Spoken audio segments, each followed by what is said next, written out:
doomsday prediction based on the Mayan calendar. To the Mayan calendar. Mayan calendar. Ancient civilization. The entire Mayan apocalypse. Mayan legend says December 21st, 2012. The last few moments on Earth. 3, 2, 1. Armageddon for all. When most people think of the Mayans, they think of violent rituals of human sacrifice and the ominous prediction of a 2012 apocalypse. But was there more to Mayan life? Most studies of Mayan civilization focus on their elaborate rituals, expansive city-states, and their prophetic calendar. But popular study of Maya civilization neglects the largest, most essential social class, the commoner. The commoners played an important part in Mayan civilization as their agricultural practices, their vital role in a trade-based economy, and their participation in religion ensured Mayan city-states' survival and function.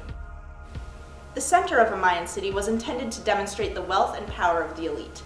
Tikal, one of the greatest Mayan cities, was an elaborate metropolis, complete with elite dwellings, facades, temples or ceremonial centers, and even tombs.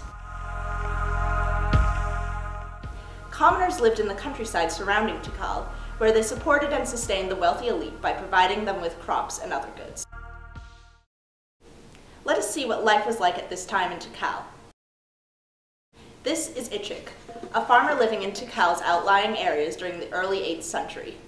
As a farmer, Ichik does not live in the city center, which is reserved for markets, elite dwellings, and religious temples. Rather, he lives in the outlying areas and makes his living through growing maize, beans, and squash. He uses a slash-and-burn farming technique to combat the dense forest surrounding Tikal, which results in a lower soil quality. Farming in these unstable conditions requires careful management of the crops, but when Ichik has a successful crop, he is able to bring his crops to Tikal's central market. Most Mayan cities had a central market, which was a permanent facility under government control. In Tikal, the central market was located in a large rectangular stone complex in the East Plaza, adjacent to the royal palace. The market was a controlled environment, run by the elite. Craftsmen would bring luxury goods to sell to the elite classes, and farmers such as Ichik would bring their crops to be traded and pay tribute to their king. Although the ruling classes had control over the function of the market, it was supported almost entirely by the products of the lower classes. Tikal also houses religious centers such as temples and tombs, were decorated with elaborately engraved hieroglyphs. One of the Maya's most important innovations was their written language, which combines hieroglyphics and sounds in a logosyllabic system. Each syllable represents a word and has a specific symbol or glyph. The Mayan language was used to record special events in Mayan history, scientific observations, and religious rituals or customs. The Mayans' distinct writing system tells us the most about their religion. Priests describe rituals, which were ceremonious public affairs attended by the common people and characterized by food, music, and offerings to the god.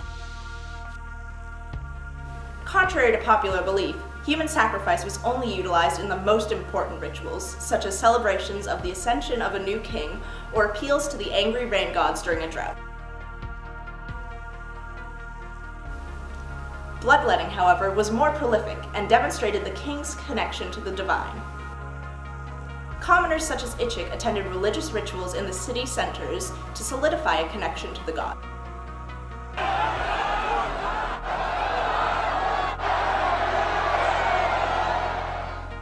Just as the commoners supported the city leaders with their economic contributions, society's higher classes maintained a relationship between the Mayan people and their gods.